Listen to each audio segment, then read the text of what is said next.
Thanks for staying with NDTV. You're watching the Monday edition of the World Report with me, Arjun, Samar, Mahendran.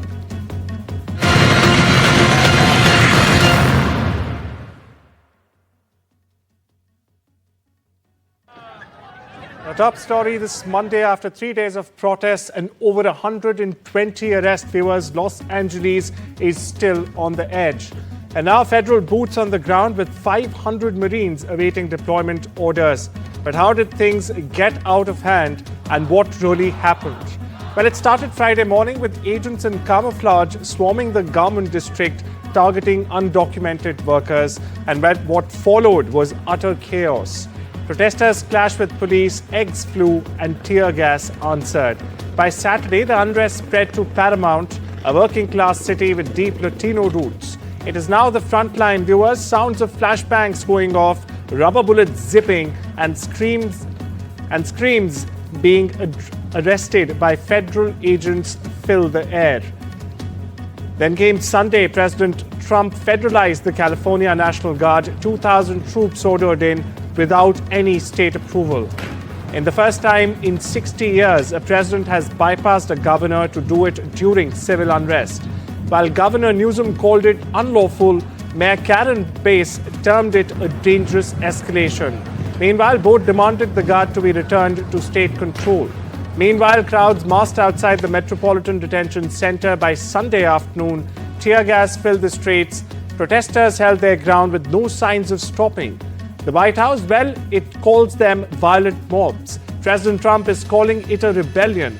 Not only this, he may also invoke the Insurrection Act, paving the way for full military deployment. Listen in. California, are you prepared to invoke the Insurrection Act? Depends on whether or not there's an insurrection. There is, sir? No, but you have violent people, and we're not going to let them get away with it. Well, we're going to have troops everywhere. We're not going to let this happen to our country. We're not going to let our country be torn apart like it was under Biden and his auto pen. We're going to be watching it very closely. And when they spit at people, they spit. That's their new thing. They spit, and worse, you know what they throw at them, right? And when that happens, they have a little statement. They say, they spit, we hit. And I told them, nobody's going to spit on our police officers. Nobody's going to spit on our military, which they do as a common thing. They get up to them this far away, and then they start spitting in their face. That happens, they get hit very hard. Well, that was Donald Trump. Meanwhile, FBI Director Kash Patel has taken to social media platform X and said that the federal organization needs no one's permission to enforce the Constitution. He said, and I quote here, "My responsibility is to the American people, not political punchlines. LA is under siege by masquerading criminals, and we will restore law and order." Listen in. Moving on, Mayor Karen Bass noted that the First Amendment allows residents to protest peacefully but does not grant demonstrators the right to violence and, in fact, to vandalize property, and those types of actions will not be tolerated. Here's what she said. Deploying federalized troops is a dangerous escalation, but we need to be real about this. This is about another agenda. It's not about public safety. There's clearly no plan, and there is clearly no policy. I want the people of Los Angeles to know that we stand with all Angelenos, no matter where you were born. And several Waymo self-driving cars were set on fire and destroyed by protesters in downtown LA. The incident occurred as US Northern Command announced that approximately 500 active duty Marines are on prepared to deploy status in response to the ongoing unrest. Approximately 500 Marines from the 2nd Battalion, 7th Marines at 29 Palms, California, are prepared to deploy status should they be necessary to augment and support the DoD's protection of federal property and personal efforts. My colleague Vishal Vivek joins us the latest on this story. Vishal, what's the latest you're picking up, and how close are in fact the 500 Marines to being deployed? Well, that is correct. And the latest is that the downtown area of Los Angeles has been declared an unlawful assembly area. So that is the latest we're picking up. So that means protesters who have been, scrambling, who have been creating ruckus in that area, they won't be allowed to do so, and there will be strict measures against them. You already mentioned that 500 Marines, US Marines, are on standby to deploy. Already about 500 to 1,000 National Guard are already there, which the current local administration there, especially the governor of California, has termed unlawful and said that they will file a counter lawsuit against the central administration. So that remains to be seen. But the on-ground situation remains quite, volatile. People have been rioting. There have been a lot of arrests. More than 100 people have been arrested, and at least 4 to 5 Waymo self-driven cars have been torched. So all of this is happening, and it is far from under control. Well, thank you so much for getting us the latest there, Vishal. And of course, we'll keep on following the story very closely. Now, shifting focus to Southeast Asia, where according to the World Bank, India has brought a record number of people out of poverty. The picture is quite contrasting, however, on the other side of the border. Now, this, as the latest projection on Pakistan says, nearly 45% of its population still lives in poverty, and 16.5% in fact lives in extreme poverty. In a significant feat under Prime Minister Narendra Modi, India, on the other hand, has made key strides in the last decade in reducing its extreme poverty rate, which fell to 5.3% in 22-23 from 27.1% in 2011-12. This is according to the latest World Bank data that has been revealed only recently.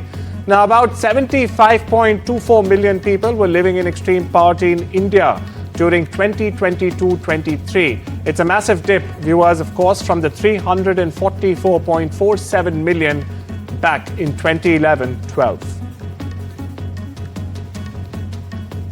In West Asia, Israeli forces stopped a Gaza-bound aid boat and detained Greta Thunberg and other activists who were on board early Monday.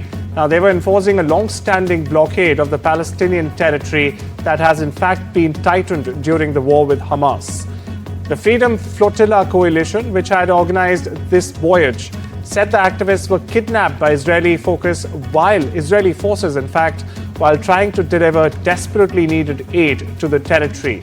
Meanwhile, Israel's foreign ministry cast the voyage as a public relations stunt or a PR stunt, viewers, saying in a post on X that the selfie yacht of the celebrities is safely making its way to the shores of Israel. It said the passengers would be returned to their home countries and the aid would be delivered to Gaza through established channels. Meanwhile, take a look at this video where activist Greta Thunberg urged her friends and family to campaign for her return in a pre-recorded message. Listen in.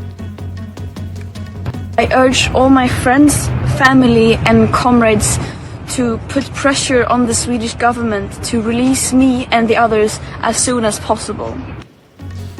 Top US and Chinese officials are set to resume trade negotiations in London on Monday in a bid to further diffuse tensions over rare earth minerals and advanced technology. Now, this follows a phone call between leaders Donald Trump and his Chinese counterpart Xi Jinping last week. The two sides are expected to take up a series of fresh disputes, causing friction and also threatening a fragile truce over tariffs.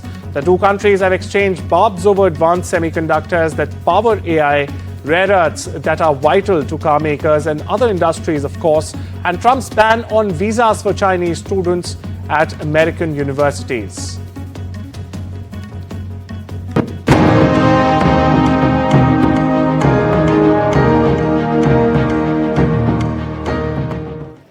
On the 10th of June, Subhanshu Shukla, the 39-year-old Air Force Group captain, will be one of only 4 astronauts on the 2-week Indo-US Axiom Mission 4, or AX-4 mission.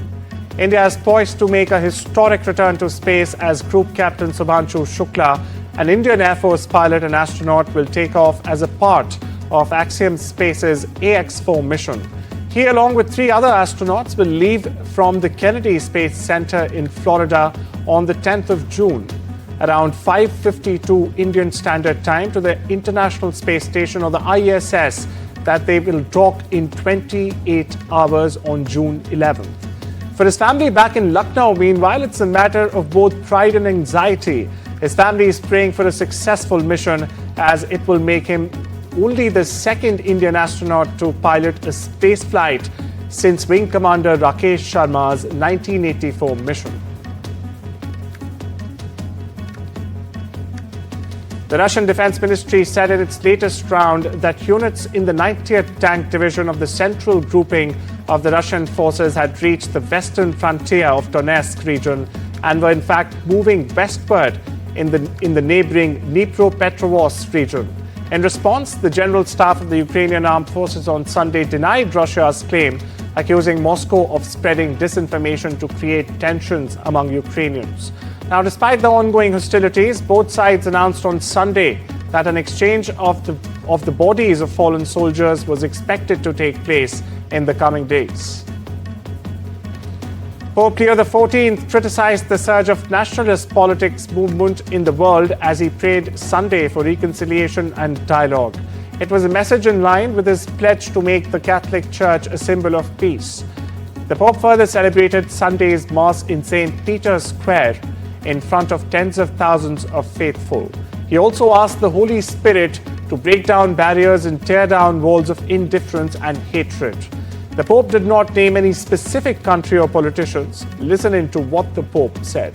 E dove c'è l'amore, non c'è spazio per i pregiudizi, per le distanze di sicurezza che ci allontanano dal prossimo, per la logica dell'esclusione che vediamo emergere purtroppo anche nei nazionalismi politici.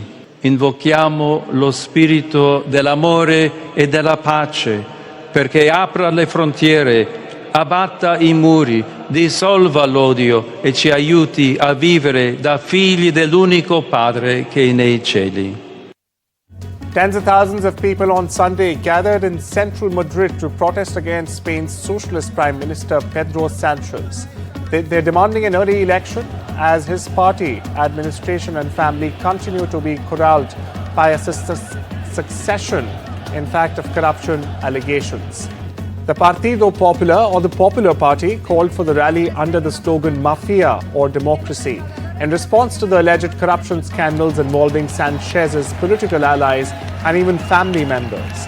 Now, as demonstrators congregated, carrying placards bearing messages such as Sanchez traitor and government resign, opposition leaders renewed his call for a snap election. Listen in. Este gobierno lo ha manchado todo. Ha manchado la política, ha manchado las instituciones del Estado, la separación de poderes, la libertad de expresión y la convivencia. Lo ha llenado de corrupción, de cloacas y de mentiras. Y por tanto, ¿qué esperaban? ¿Que callásemos? ¡No! ¡España no se calla! Over 2 days since Sunday, Italians have in fact been voting in referendum that would make it easier for children born in Italy to foreigners to obtain citizenship and on providing more job protections as well. But apparent low public awareness risks rendering the votes invalid if the turnout is not high enough.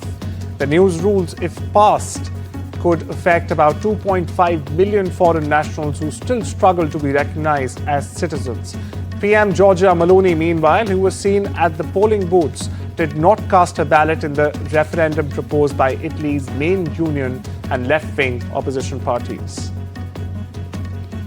And a New Orleans police officer who fatally shot a puppy while responding to a call is set to face a jury trial Monday in federal court. Now, this comes after he was sued by the dog's owners.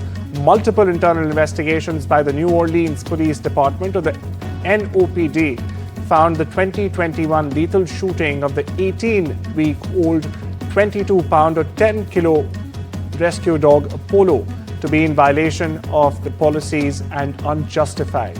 The department's internal investigators said the dog, which ran up to Officer Derek Burmster after he entered the yard responding to a report of domestic disturbance, did not in fact pose a threat to the officer. A contractor digging into the earth where the rubble of a destroyed house had been cleared away in northern Syria stumbled across a surprise. That's right, the remains of an underground Byzantine tomb complex believed to be more than 1,500 years old. Now, the discovery emerged last month in the town of Marat al-Numan in the Idlib province, which is strategically located on the route between the cities of Aleppo and Damascus.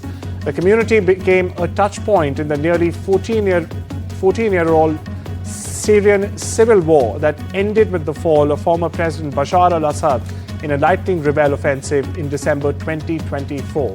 Meanwhile, here's how local residents are responding to this discovery. تمتلك محافظة إدلب ثلث آثار سوريا تحتوي على 800 موقع أثري. Well, it's time we slip into a short break. I'll see you on the other side.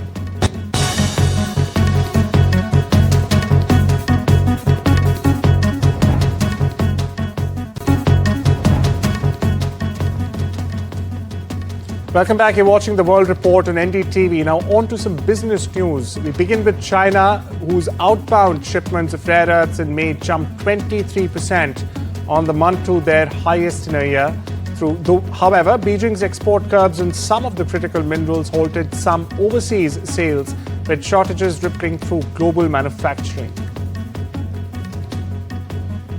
Starbucks China will lower the price of some of its iced drinks by an average of 5 yuan or $0.70 across the country, the company announced on Monday.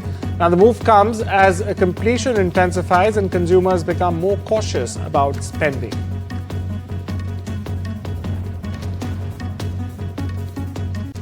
And Tom Felton, who played Draco Malfoy in the Harry Potter films, is all set to return to his role on Broadway now. Felton will join the cast and crew of Harry Potter and the Cursed Child on Broadway starting November for a 19-week engagement through March 2026. Here's Mo. Well, I'm yet to do it, but yes, Draco is back, or at least in my shoes, but a much older Draco. He's actually the same age as me now. He's 37, and he's a parent. I'm not sure if you're familiar with the show, but it's a very different Draco than the one the one that I grew up with.